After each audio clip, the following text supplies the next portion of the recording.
ദീപ്തിയുടെ സമയമാണ്. ദീപ്തി പറഞ്ഞോളൂ. ഇവിടെ ഇവിടെ ഇവിടെ ഞാനൊരു കാര്യം ചോദിച്ചോട്ടെ. ഇതേപോലെ തന്നെ ഒരു പരാതിയാണല്ലോ യാമിനി തങ്കച്ചൻ, അതായത് ഈ മന്ത്രിയുടെ ആദ്യ ഭാര്യ അന്ന് ഉന്നയിച്ചത്.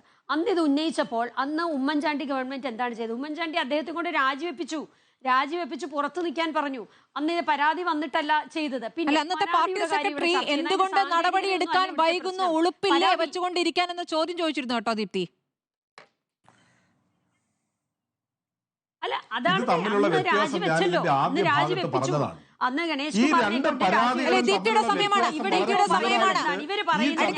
ദീപ്തിയുടെ സമയമാണ്. സംസാരിക്കാൻ അനുവദിക്കും.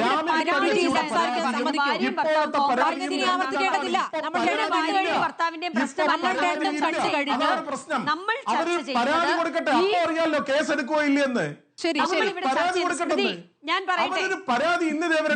പറയാൻ അനുവദിക്കൂ. നമ്മൾ കേട്ടതാണല്ലോ, കേട്ടതാണ്. എന്താണ് ഈ പറയുന്നത്? പരാതിയില്ലാതിട്ടാണോ 112-ൽ വിളിച്ചത്? പരാതി ഉള്ളത് കൊണ്ട് തന്നെയാണ് അവർക്ക് ഗത്യന്തരമില്ലാതെ, നിർവാഹമില്ലാത്ത ഒരു സാഹചര്യം വന്നപ്പോഴാണ് ഈ ബിന്ദു എന്ന് പറയുന്ന സ്ത്രീ പോലീസിനെ വിളിച്ചത്. 112-ൽ വെറുതെ തമാശയ്ക്ക് വിളിച്ചതാണോ?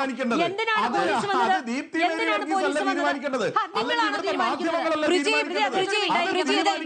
ദീപ്തിയെ സംസാരിക്കാൻ അനുവദിക്കൂ. ദീപ്തിയെ സംസാരിക്കാൻ അനുവദിക്കൂ. ഗത്യന്തരമില്ലേ? അവരെ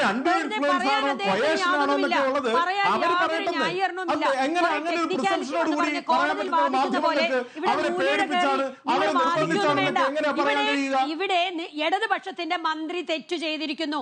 ആ തെറ്റെന്താണെന്നുള്ളത് കേരള സമൂഹത്തിന് മനസ്സിലായി. പരാതി ഉള്ളത് കൊണ്ട് തന്നെയാണ് 112-ലേക്ക് ആ സ്ത്രീ വിളിച്ചത്. അതുകൊണ്ട് തന്നെയാണ് അവിടെ പോലീസ്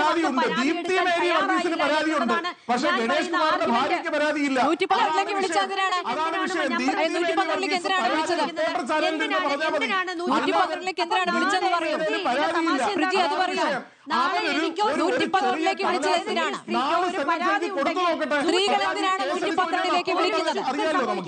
ഒരു കാര്യവുമില്ല എന്നാണ് ഈ പ്രിജി പറയുന്നത്.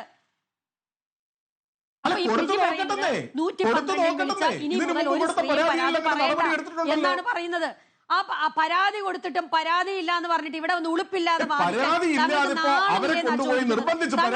ന്യായീകരിക്കുന്നത് ഈ സ്ത്രീകളെ കാരണം നിങ്ങൾക്ക് നാണമുണ്ടായിരുന്നെങ്കിൽ ഒരു പരാതിയില്ലാതെ സ്വസ്ഥമായി ഇനി കുടുംബജീവനം ഞങ്ങളെ നയിക്കാൻ പോകുന്നു എന്ന് പറയുമ്പോ നിങ്ങൾ നാണമുള്ള ഒരു സ്ത്രീ ആയിരുന്നെങ്കിൽ നിങ്ങൾ അതിനെ പ്രോത്സാഹിപ്പിക്കുകയും ഭാര്യ ഭർത്താവ് ഒരുമിച്ച് ജീവിക്കട്ടെ എന്ന് വിചാരിക്കും. അതിന് പകരം പരാതി കൊടുക്കുക, പരാതി കൊടുക്കുക, അവർക്ക് പരാതിയില്ലെങ്കിൽ ഞങ്ങൾക്ക് പരാതിയുണ്ട് എന്ന് പറയുന്ന കോൺഗ്രസ്സുകാരനാണ് നാണമില്ലാത്തത്. കേരളത്തിലെ കോൺഗ്രസ്സുകാരുടെ പരാതിയില്ലാത്ത ഭാര്യയെ നിർബന്ധിപ്പിച്ച് പരാതി കൊടുത്തൊരു ജീവിതം കുട്ടിച്ചോറാക്കാൻ നടക്കരുത്. അത് രാഷ്ട്രീയ ലാക്കോടുകൂടി രാഷ്ട്രീയ ലാഭത്തിന് വേണ്ടി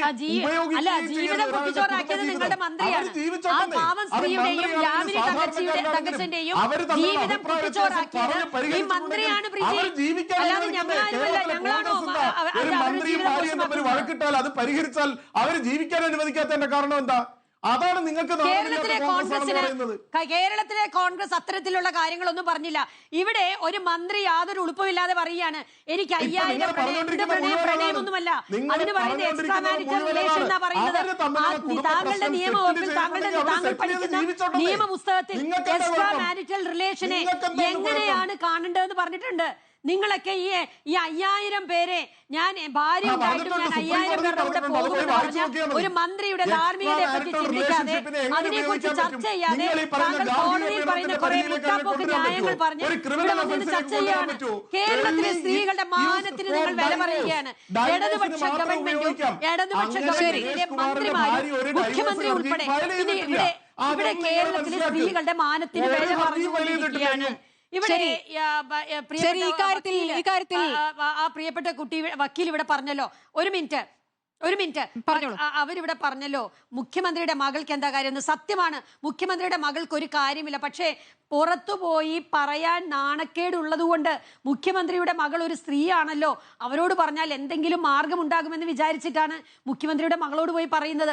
അവർ തിരിഞ്ഞു നോക്കിയില്ല. അവർ മുഖ്യമന്ത്രിയോട് പറഞ്ഞില്ല, അല്ലെങ്കിൽ അതിൽ എന്തെങ്കിലും ഒരു തീർപ്പുണ്ടാക്കണം എന്നുള്ളത് ചിന്തിക്കാൻ കഴിയുന്നില്ല. അല്ല, ബിന്ദു പറഞ്ഞ കാര്യം പരിഹരിക്കാതിരുന്നവരാണ് ഇന്നിപ്പോൾ അത് പരിഹരിച്ചു എന്നുള്ള വാദവുമായി രംഗത്ത് വരുന്നത്. ഏതായാലും ഇതിലെ രാഷ്ട്രീയം വ്യക്തമാണ്, അവൾക്കൊപ്പം എന്ന വാദം നിങ്ങൾക്ക് നാണവും ഉളുപ്പുമുണ്ടെങ്കിൽ ഏതൊക്കെ കാര്യങ്ങളിൽ ഉപയോഗിക്കുമെന്നുള്ളതാണ് നമുക്ക് മനസ്സിലാക്കാൻ നമ്മുടെ